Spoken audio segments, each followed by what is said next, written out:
En Unión de Consumidores de Galicia xa hai anos que levamos traballando na defensa das persoas afectadas pola comercialización deste tipo de produtos de tarxetas de crédito, sexan ou non na súa modalidade revolving, e cuxas condicións resultan, polo xeral, moi abusivas en comparación con produtos de natureza similar.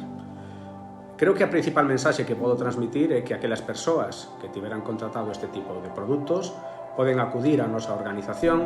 para que revisemos o seu contrato, lles informemos das opcións que teñen e, no seu caso, plantexemos unha reclamación no seu nome, sempre de forma gratuita, xa que, como lembrarán os espectadores, hai anos que mantemos un convenio de colaboración coa Xunta de Galicia para atender este tipo de reclamacións. Nos últimos meses podemos dicir que son cada vez menos os casos que precisan chegar aos tribunais e cada vez maior o número das reclamacións que resolvemos de forma favorable. Por iso, insisto, recomendamos que antes de pensar en acudir ao xuízo, de acudir aos tribunais, que consulten a esta organización sobre as posibilidades de tramitar, como digo, de forma gratuita a súa reclamación.